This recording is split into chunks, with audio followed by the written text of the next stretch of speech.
Hey guys, it's me Simo Orahara, and in this video we want to talk about an important topic regarding Aizen Sasuke and his transformations, which accompanied his path of control over the Hogyoku and the use of its power to transcend and break the known boundaries between races. All of this in order to reach a new level that would allow him to achieve his ultimate goal, which is to overthrow the Soul King and sit on the empty throne. However guys, it seems that some fans still have doubts about Aizen's transformations and their true nature, especially his final one, which appeared to be closer to a hollow form with the presence of those skulls and wings. So here comes the question, is this transformation really a transcendent one?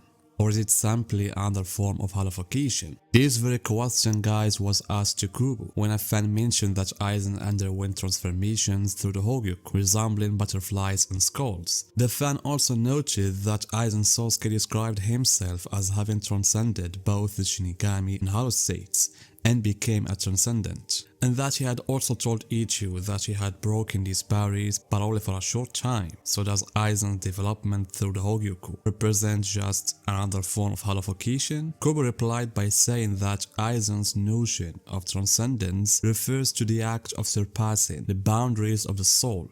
Therefore, both Ichigo and Aizen are transcendents, but in a different ways. That's why guys, let's discuss the fans' question and Kubo's answer, which contains much to say. And so it seems the question was specifically about Aizen's final transformation, and this transformation made Aizen Sasuke appear as if he were an entirely different person, losing the human traits that characterized him, including his voice, his appearance, which made Aizen feel like a Shinigami. And during this fight, in his new form, Aizen told Ichigo that he would die at the hands of someone who had transcended all beings. And he had previously mentioned that Ichigo himself had broken the boundaries of Shinigami and Hollows, but only for a short time. And I believe that Aizen Sasuke was referring to the time when Ichigo blocked his attack with just one hand and also broke his Kido. But in general guys, the fan was questioning whether Aizen's final form could just be another form of Hollowfication, similar to what we saw with the Visor in Ichigo, especially considering Ichigo had also gone through transformation using Hollow power until he reached his full Hollow form against Idikura. However guys, Kubo's answer denied this idea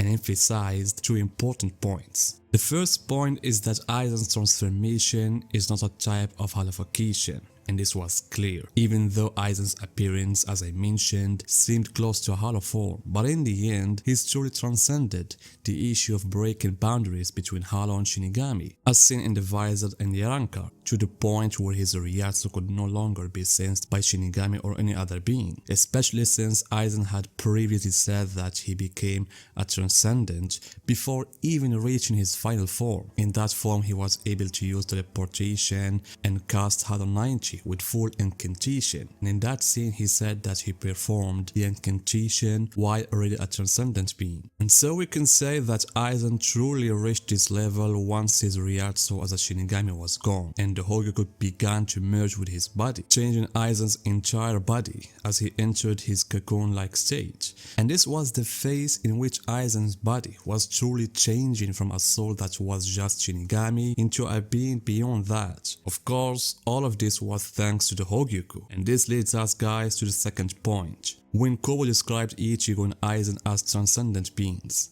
But there was a difference in how they reached that level. And these differences guys can be seen through multiple points. So we can say that Ichigo has a natural evolution rooted in his diverse origins. For example, Ichigo is a unique blend of races. He is the son of Shinigami Isshin and a Quincy Masaki, and he is also inherited Hollow powers from his mother. And this unique mixture gave him a rich and diverse spiritual background, making him capable of reaching power levels that are impossible for beings of a single dimension. And the second point guys, is Ichigo's development was not dependent on external factors. Unlike Aizen, Ichigo didn't rely on an external tool like the Hogyuko to transcend. Instead, Ichigo's transformation was the result of the accumulation of his innate powers and internal struggles, where the Shinigami, Hollow, and Quincy aspects of him naturally merged. And of course, Ichigo struggled greatly to achieve this balance, especially since he didn't know the nature of his own powers. Although I see Mugitsu, or the Dangai form,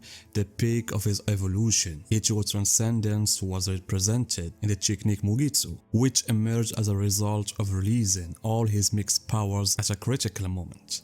And this power wasn't just an explosion of energy, but it was also expression of his united powers. Even though in that moment he didn't know the truth about the Osan and White, all those powers ultimately gathered and merged to pass on all the secrets of the technique and allowed him to reach a level that even Aizen Sasuke himself couldn't comprehend or sense. Even guys, when we compare Aizen and Ichigo's transformations in this phase, we see a big difference. For example, Aizen transformed into a multifaceted being and lost part of his original identity, striving to transcend all limitations. Meanwhile, Ichigo reached a balanced transformation where elements of his inner personality merged, which allowed him to embody the true essence of his power, symbolized by sacrifice and the sake of protection. However guys, even though Aizen couldn't understand Ichigo's transformation and how he managed to surpass him, a big part of Ichigo's progress was due to Aizen Sasuke. We could say that Aizen understood part of his true power, especially since he knew Ichigo's identity and was present during that historic meeting between Masaki and Isshin. He saw how White entered Masaki, which contributed to Isshin's connection to Masaki and ultimately led to Ichigo's birth. With such diverse sources of power, Ichigo became a focal point for Aizen. And also it was like a prophecy that Yuabak had foreseen and allowed him to break the Soul King's seal. But on the other hand guys, when we talk about this topic about Aizen Sasuke and Ichigo Dangai form,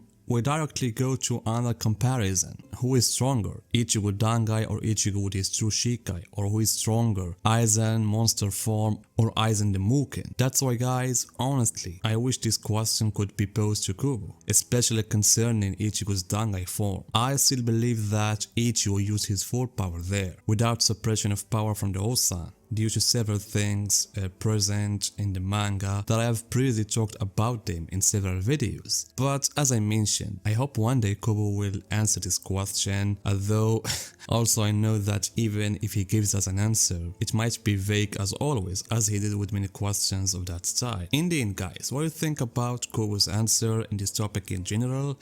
Tell me guys your opinions in the comments and see you guys in my next video.